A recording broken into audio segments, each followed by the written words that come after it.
On commence en politique provinciale alors qu'un autre secteur subit des compressions. Olivier, le couperet est tombé dans le monde de l'éducation. Oui, Anthony, le budget prévoit 31 millions de moins au niveau du financement des universités. S'ajoute à cela une hausse de seulement 2 des dépenses pour 2025-2026. On se rappelle qu'au mois d'août dernier, des compressions avaient été annoncées par le ministère de l'Enseignement supérieur. On écoute le recteur de l'UQAT, Vincent Rousson, qui nous explique les conséquences pour son établissement.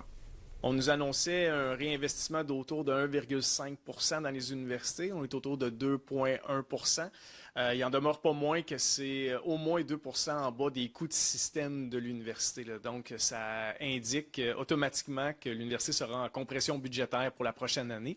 Parce que 2 de notre budget, c'est minimalement autour de 2 millions là, qui est manquant automatiquement dans les budgets de fonctionnement. Par contre, les nouvelles sont meilleures pour le primaire et le secondaire, Olivier. Effectivement, Anthony, le budget prévoit du financement dans le but de contrer la pénurie de main-d'œuvre. On parle de plus de la moitié du budget qui sera octroyé. Ça permettra de continuer de financer un programme de retour au travail d'enseignants qui étaient à la retraite. S'ajoute également à cela un montant pour le maintien du personnel actuellement non qualifié, comme nous l'explique Cindy Lefebvre du syndicat.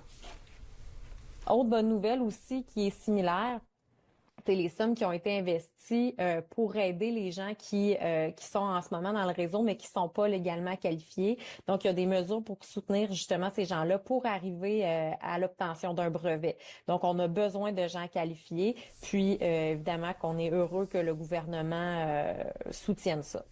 Puis, en terminant, Anthony, précision sur les projets d'infrastructure annoncés. Pour l'instant, ils ne seront pas affectés par les compressions, mais ça pourrait venir par l'être dans le futur. Parfait, on suit donc le tout. Merci beaucoup, Olivier. Au plaisir.